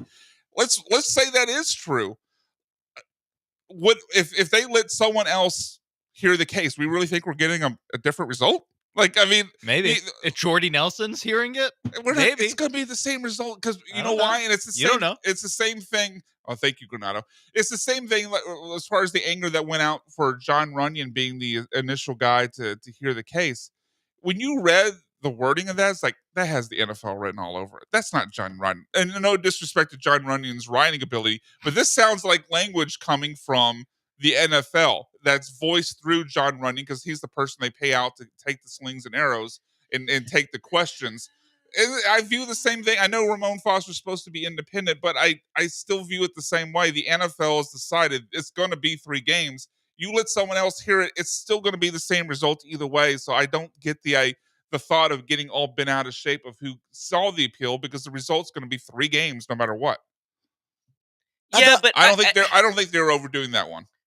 I really don't. The NFL, because of the past legalities with the lawsuits and the concussion concern, was not going to be able to allow a hit like that garnered that sort of attention to then be reduced. Here's the thing. Even if they had somebody besides Runyon and Foster do it, I'm not saying that anything would have been reduced. It's just the fact that it was those two. It's like it's a bad. No, it's a very bad look. Runyon, who that. was constantly voted as one of the dirtiest players when he played, and completely then Ramon Foster, that point. who is part of the Titans team, who we obviously know is a divisional rival of the Texans, and you just played the Titans too. It's just like, could you have picked 2 worst people to I'm to surprised handle he this? didn't make it a 4-game suspension. So help the Titans a little bit. No doubt, no argument. It's a bad PR look because I mean it was easily avoidable. Like you said, Sean, Jordy Nelson, Derek Brooks. There are other people that could have. This is a 2-game suspension with Derek Brooks. I feel strongly. I don't think that. so. I don't think so. But I just like the NFL could have avoided this even being a topic of conversation, and it's quite frankly a failure on their part not to do so. But ultimately, I don't think this matters either way. The suspension is going to be the suspension. The NFL decided 3 games. It's going to be 3 games. They're not letting a thing like this with concussions have the bad look of we're going soft, especially after they had to settle like $1 billion lawsuit. Yeah, I don't know. I think 3 games. I'm on the B side. On the B side? I'm on the B's. Oh yeah. You're gonna put the killer bee up here. Yeah. I mean, you had it at the start of the show. You might as well bring it back if you're just gonna be on the side of the killer bees. I know you have to go off camera to there we go. You might as well put it up there. There we go. 12-3 every week, Monday through Friday. There you go. You don't need to see my face. No, we just need to see the bee. The other thing that people seem to be getting all up in arms about that has me ask the question, why so serious in regards to Azeez Al-Shaair is, and this is more of a national thing. I saw Trey Wingo like, oh, this is not going to help his case. Is Azeez posting the meme of the Joker after the appeal was heard and upheld? Like, I get the idea of, I guess the thought is, well, now makes himself into Draymond Green. He's not going to get the benefit of the doubt anymore. But I thought this was I thought this was far overblown. Like, okay, he posted a meme of the Joker after the appeal was heard. Like, the appeal was already heard. Like, they've decided it's 3 games. You're not going to make it any worse for this individual event. I thought that was far overblown. That people were taking far too seriously. Why are you guys so serious? And it's like he has had I don't know what I'm trying to say. This year he's had some questionable decisions, but like technically the Caleb Williams one It was wasn't clean. an illegal I thought hit. it was clean. And people keep like Now, what wasn't clean was punching Roshan Johnson on the sideline after true, that. true. But the thing is like people are like attacking his character and acting like he's That- this that- huge dirty player. sure. When the reality is, he's never been suspended or fined for hits before, and all of a sudden, because he's had 2 questionable decisions in one season, it's like, oh my god, this guy is horrific. He needs to be out of the league. And it's just like, can we pause and just take into a fact that there was much dirtier hits way back in the day, but because social media wasn't what it was now, that everything just gets super blown out of proportion. I think that feels a little bit like whataboutism, though. I mean, just because there are dirtier, and I agree with you. Your point is true in that there are dirtier hits in the back of the day, but that doesn't really have anything to do with what Aziz did. I agree that Aziz overall, for the length of his career, has not been a quote unquote dirty player, but that doesn't mean just because of that, and just because plays were harder and hits were harder back in the day when people were head slapping like Deacon Jones, that doesn't mean that Aziz's hit wasn't dirty. Oh no, and I'm not like trying to justify his hit Because based of on you what was mentioned, allowed. like the forearm. Like there's no reason for the forearm to come into play. Yeah, I just think that it's just like these hits were happening all the time back in the day, but it's not like people's character was getting like their outside of football No, they character celebrated was it. getting put They into celebrated question, and those it's just hits. like all of a they're sudden, badasses. yeah, everybody's just making it seem like Aziz is just this horrible, terrible person. It's just like, all right, calm down, like Yeah, relax. that has been overblown. I will say I will question Aziz Al-Shirer's character on this one thing. What? Using the Walking Phoenix Joker Yes, as yes, your yes. avatar for Yes, I mean using Heath Ledger, free Aziz. We're good. I'm putting on We're the shirt. good. I'm putting on the free Although Aziz shirt. there is a it depends how far down the rabbit hole he wants to go with the if Which you want to make me Joker- the villain, I'm the villain, because that is a theme. What of would have been the Heath worst Ledger. Joker he could have used? Oh, Jared Leto.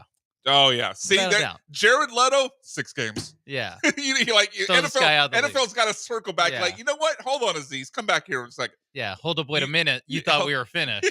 yeah. But wait, there's more games. Yeah. Now it's Hold- 6 because yeah. you used Jared Leto. Definitely Jared Leto. Jared Leto's like the with the grill and the the tattoos. Joker that's just God. like comedic value. Like so, I don't it even just know be if like there's comedic value I don't even to look it. at It's him so like bad. I don't even look at him like a villain. No, Jared Leto, like he was so bad. that's the Joker that I'm just kind of like, this guy's not a bad. He's He not a is, villain. man. Between that and his Morbius role, just man, let's not have Jared Leto back Killed in that in the Marvel universe anymore. All right, let's go ahead and end it there for Why So Serious, because on the other side of the break, we got to get to the best part of your week in Houston. You're welcome in advance. It is time for Mount Rushmore plus one.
Welcome in, ESPN Radio 97.5, 92.5. This is, of course, the best part of your weekend, the sports radio landscape changing, the award-winning segment, Mount Rushmore Plus One, the segment that will eventually get all four of us into the Texas Radio Hall of Fame like it did for John and Lance.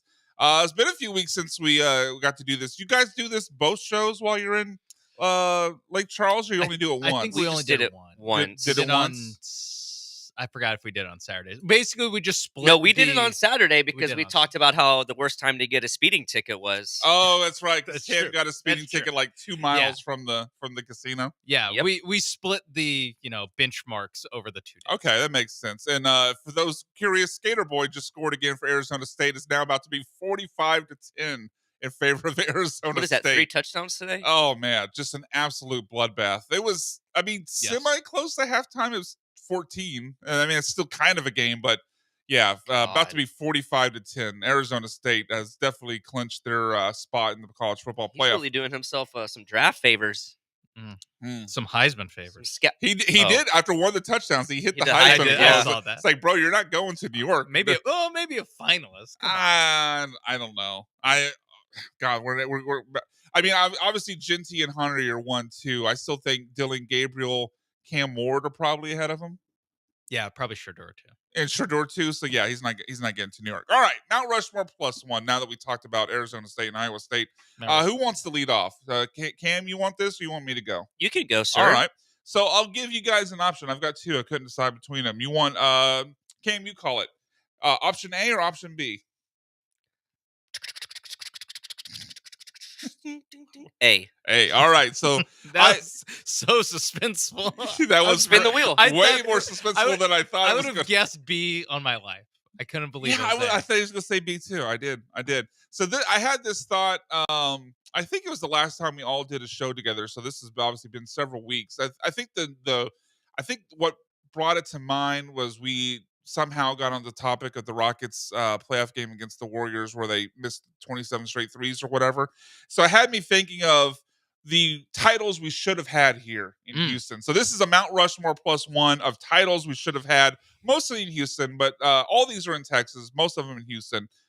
Mixing in a little bit of my fandom here with these picks. First one, and I would say 2 years for this one. Sean, you were, I guess you were probably watching by then, but you were much younger. But Texas Longhorns in 2008, when they went 11-1 and got screwed over by the committee, putting Oklahoma in the title game against Florida, even though Texas won on neutral field 45-35, not that I remember, and not putting them in the national championship game. I thought that was the best team that they had with Colt McCoy. Yes. And probably the second best team behind Vince Young's title team that I've seen since watching them from the early 90s. That was a great team, and I thought that was a should-have title team. Obviously robbed because they can't catch an interception, and Michael Crabtree goes in the end zone against Texas Tech. Also throwing in 2009 because Colt McCoy obviously gets hurt early on in the game, injures his shoulder on a sprint left option. At the time, Texas was up 6-0. They were still in the game, down 7, with a chance to win the game in the fourth quarter, despite having to play. Now I'm blanking on the name. Garrett Gilbert. Yeah. So even with Garrett Gilbert in the fourth quarter, they had the ball with the chance to take the lead. And so I know that's an unpopular opinion. Like, they should have won that. I think they would have won that game. I understand lumping these two together, but Because I feel like Colt you McCoy. I feel like you should 2008 only. definitely greater sign. Okay. 2009. I was gonna say I feel like you can only complain about one of them. Yeah. I feel like you can only play the should have game with one of them. I'm going to play with both, but I hear that. All right, number 2. This is an obvious one. Astros 2019. What are we doing with pulling Zach Greinke and then not going to Garrett Cole? I mean, there was like 2 things you could have done there, AJ Hinch. You could keep Garrett Cole or keep Zach Greinke in the game, or go to Garrett Cole. You did neither. I'll never understand. It wasn't like Greinke was getting rocked. It was like one single. Yeah. And, 6 innings, so let's pull him. I'll never understand that. Analytics. Overthinking. Yeah, definitely overthinking. Next one, the one we mentioned going into the segment, Rockets 2018. You go up 3-2 on the Warriors. Then Chris Paul tears his hamstring, and the Rockets lose the next 2 games, including in both games they led at halftime, and including in Game 7 where you missed 27 straight threes. That will never not feel like a title that that should have been had. Next one is also a combo. Rockets 1997 Western Conference Finals lose on the John Stockton walk-off when Karl Malone bear hugged Clyde Drexler, didn't let him get over the screen. Now, they would have had to go in Game 7, and you would have had to face the Bulls, but that feels like a missed opportunity. And that I one, feel like that one might be a little bit of a reach. That one, like that one's probably much a reach. Okay, you know what? I'll admit it. Probably a little bit of reach. I still thought, especially in that moment, I was like, man, because they would have had to win another game. It was Game 7, and then at home, and then beat Michael Jordan, which I get. Look at the regular season matchups. The Rockets beat the Bulls a lot in the regular season. I've heard. I mostly feel robbed that we never got a chance to actually say they got robbed of a finals appearance. I could give it to you. Yeah. Okay. All right. That's fair. And last one. This is for my wrestling nerds. Razor Ramon should have won a world title. Yeah. I mean, you feel that, Sean. You're sports entertainment Sean over there. Razor Ramon never being a world champion in WWF, WWE now. I still will never understand. It's like a 5-time Intercontinental champion, but Razor Ramon should have got a world title run. Cam, what is your Mount Rushmore +1? My Mount Rushmore +1 is frustrating gifts to get as a child on Christmas. And this is I like that. stemming from stuff that I used to get. Is there trauma in this? Is there baked in childhood trauma? Dumping? Yes. So rest in peace to her. But it was my grandmother-in-law at the time, because it was my uncle's wife's mother. That's too many things for me to follow. You know what? You should be just glad you're getting a present from this person that's barely related to you. Well, I mean, no, it wasn't barely, because she was like a little entitlement. She was around before I was like born, so like I grew up like with her for like 20-something years. But she, I'll just get into it. Her package of presents for me and my cousin Devin, who's closest of age, was always the same every. You got the same gift every year? Christmas, yes. That's why it was frustrating. And it would always be socks. And I'm talking the same gifts from like 5 all the way to like 15. Now, is this just Christmas or is this birthday too? This is Christmas. Okay. We wouldn't really get stuff from her for birthday. And you get the same gift. Like it would be like me and him would get the same double up, like the same year for like 10 years. It didn't matter our age. I kind of so it wasn't just that you were getting the same gift every year. You both got literally the same just gift. Buying us two the same bundle. She would find something and then buy 2 of them. Yeah, it was Noah's Ark. Socks. Noah's Ark. 2x2 barbecue. Shout out to McGrath's Pesca. Toothpaste. Toothpaste was a Christmas gift? Yeah, like what are you, the dentist? That's crazy. That is. Who got you that? Was this the same person? Yeah. How many of these gifts are from the same person? All these gifts are from the same person, but she would buy the same gifts for me and my cousin. Wow. Okay, so socks and toothpaste. The next one would be not even like the big thing of Play-Doh, but the mini size one thing of Play-Doh. How big are we talking How about? old were the you? little mini size one, the one that's got like the Oh size yeah, of it's the like quarter. 1 ounce. Yeah. What the hell am I? How old were you? Again, this is literally from like 5 to 15 every year. Okay. This is a little picky, but as somebody who has experience with crayons, at least give me the Crayola ones, not the stupid Rose Art ones. The really like waxy ones where like the coloring comes off like a day later. That's bad. Yeah. Okay. Bad. That and the Play-Doh are egregious. You can't spend up for Crayola? I mean, come on, man. Like 25 more cents. Yes, thank you. you. Now, this next one I can appreciate if I was older. However, why you're buying me as an 8-year-old a scratch off, knowing that I cannot cash it in, was wild to me. Yes. You know what happened there, Cam? No, is this one time she bought you scratch off, or is there multiple? No, this is multiple times. Okay, well then And my I can theory my theory falls apart there, because my thought was she went and bought scratch offs, then got to the house because crap, I forgot to buy Cam something, and just gave you the scratch. Oh no, she was notorious for buying everybody scratch offs, but that's the thing. It's just like, okay, we know you're buying the scratch offs for the older people that can actually use it and cash it in, But why are you sneaking that into me and my I mean, cousin who are 9 I that guess cannot? in theory, your parents could cash it in for you if you Oh, want. yay. So just give it to them then. And give me something that I can use. But scratching it off is fun when you're a Yeah. kid. Yeah. It's not like a It makes scratch and sniff. it What am I makes going to you- get out of this? It you makes know you what, feel like an adult. I'm on her side with Yeah, that. I actually think that's a Scratch pretty offs good are gift. good. Yeah, I That's a think you're good being a little picky there. I said as I got older, I could appreciate it. But as a Alright. 7-year-old, Alright. what am I going to do with a scratch off? Little picky. I don't know. A little titled Cam over here. What do you got, man? If it makes My Mount Rushmore. It's best another. gifts I got from Cam's grandma. Yeah, right. It also harkens back to childhood. Much half of your list also harkens. Yes, back some to of it was. Yeah, certainly that Rockets in '97. Mount Rushmore +1 of food that I thought would always be in my life. Oh, okay. Oh. I would say should be Taco Bell, but I know you're not going to stop doing that. No, but I know. I guess it's food that I thought would always be in my life and isn't. Oh, I think okay. is the. So you know what you're doing with Taco Bell. You just Yeah, I mean, that's going to be in my life forever. okay. All right. Anyway, As long as they are open. Could be like Devontae Adams to put a Taco yeah. Bell in his house. Oh my God, that'd be so sick. Sickening. Well, we hear this every time we do Mount Rushmore +1. Pizza rolls. yeah. I don't know the last would time I say had a more- pizza roll. I would lean bagel bites, but I'm with you. Yeah, or bagel. Yeah, bagel bites, pizza roll. Yeah, something. Yeah, They're Does at the Hot store, Pocket- Sean. they're there. They're But there. he's not saying they're gone. He's just saying he's no longer Yeah, eating them. I don't know. I just don't. I don't buy them. But what about Hot Pockets? Because technically that's Ugh. just pizza rolls on steroids. I also haven't had a hot pocket. in a When's the while. last time we had a hot pocket? college? Me? Yeah, all of Oh. us. Oh, like a week ago. What? Yeah. Why? Well, because Hold on. The guys that's What? like a semi-pro chef. You're still eating hot pockets? Well, in my defense, there's a market underneath our apartments, and there are some times where I might be a little inebriated, and you I don't said it want to. like you're I don't want to inebriated. order food or go buy food or make food. So I'll just go to the market and buy a box of Hot Pockets. Well done, Johnny. Hitting us with the Kevin Harlan. Yeah. Hit it again. Oh, sorry. I put you on bad The spot. guy is drunk. Yeah, that's when you buy the hot pockets. Yeah, I mean, All right. I might All right. not be drunk. There could be another. What else you got, Sean?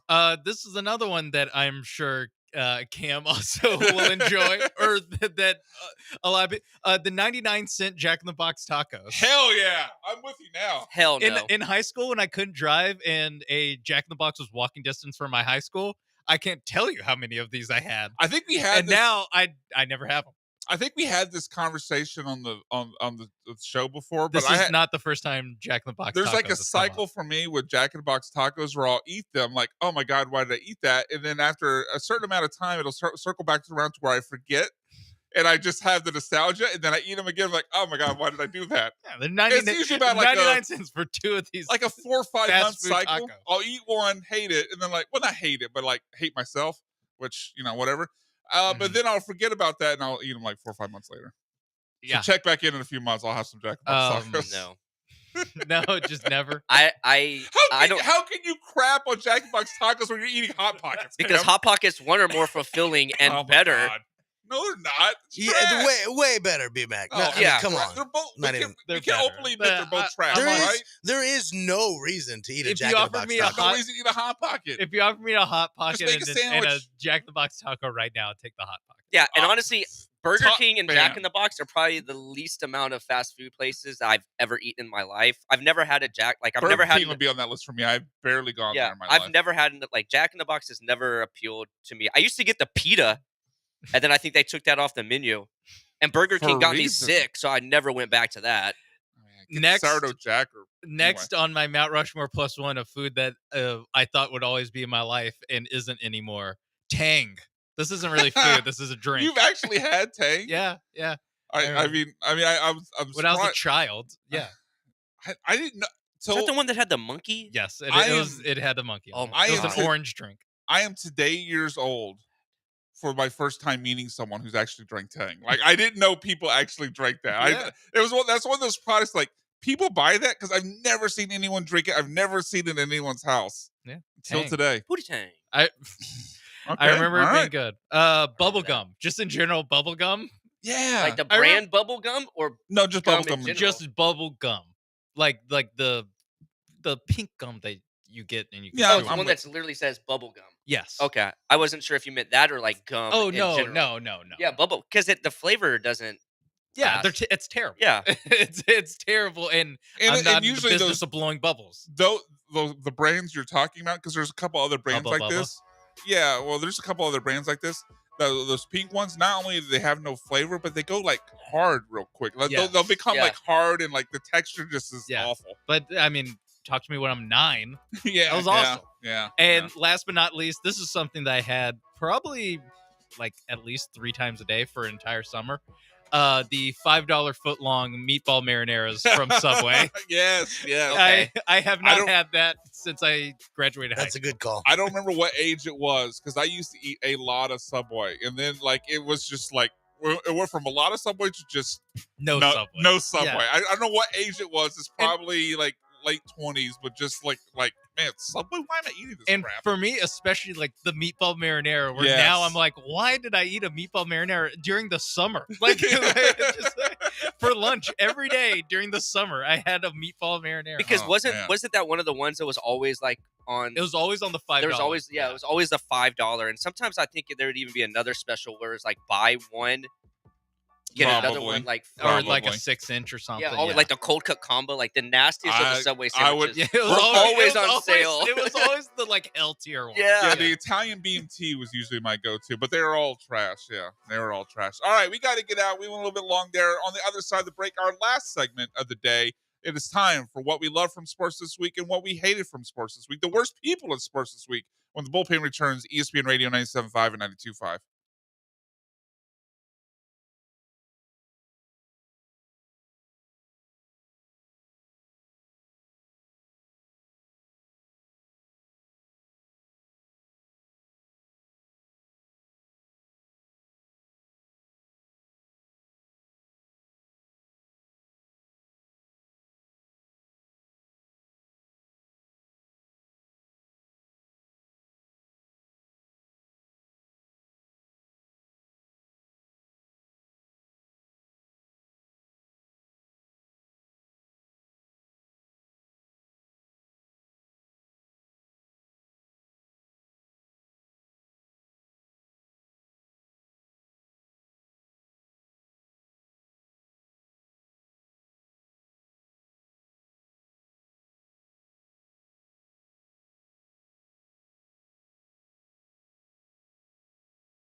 Broadcasting live from the Veritex Community Bank Studios, it's the Bullpen on ESPN 97.5 and 92.5.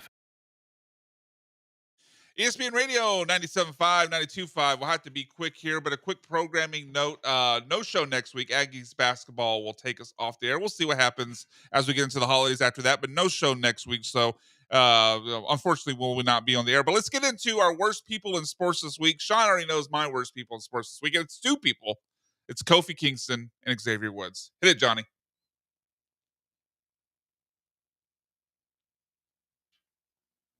Are never going to. Matter of fact, E, let's stop teasing all these people. Let's tell them the truth, E. You are never going to be medically clear.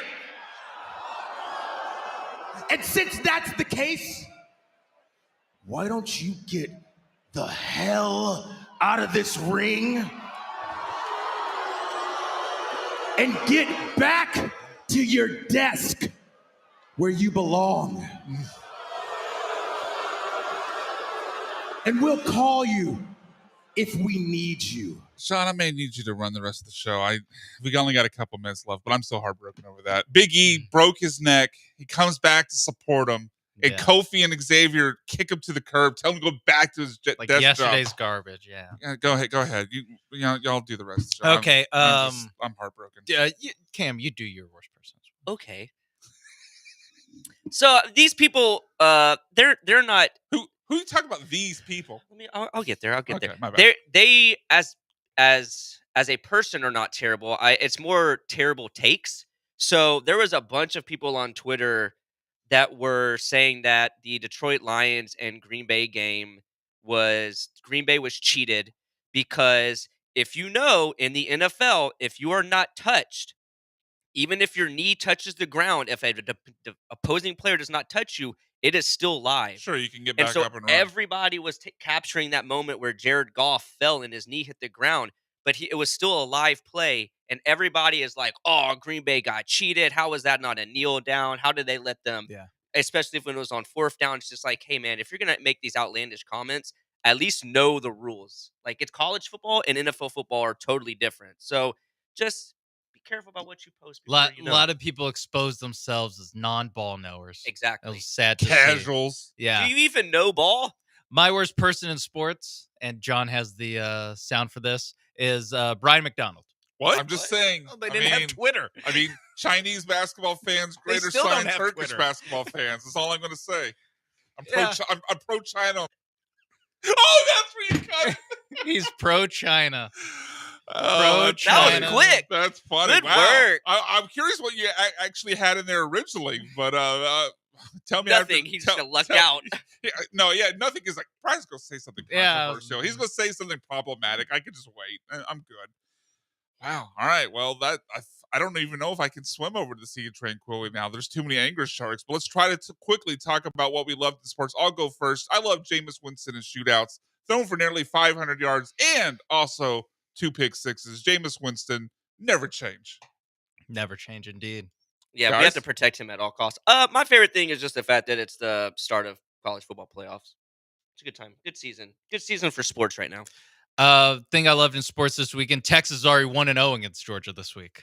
Volleyball? No, they stole a recruit. The number, the defensive lineman. like number 5 the defensive recruit in lineman. the country from Georgia. Like literally, He lives in Georgia, yeah. literally in Is a it Georgia official? suburb. Like official? Yeah, Official? well, Yeah. Yeah, signing day was a couple days ago. Oh, okay. Yeah, I was and- gonna say, can tonight's outcome affect his decision? If I was a recruit, I would do that all. I would say I Put will. the jersey on the I field. would say I would. Money in the bank rules. I am going to sign with the national champion and then if I was like a top level, like 5-star all the way, I would always do that. Basketball, football, no matter They what. should hang his jersey just out of reach and have a ladder match. Once you get to the climb- final, the stakes would be so high. Yeah, Don't the they have stakes- another recruiting deadline? Like if in you didn't February? commit, There's February, two, right? there's two Yeah, signing that's what I dates. thought. Yeah, it used to only be February. Now there's an early signing day in December and another one in February. All right, we got to get out again. Programming reminder: no show next week as Aggies basketball has an early game. So no bullpen next week. But thank you for tuning in. For Sean,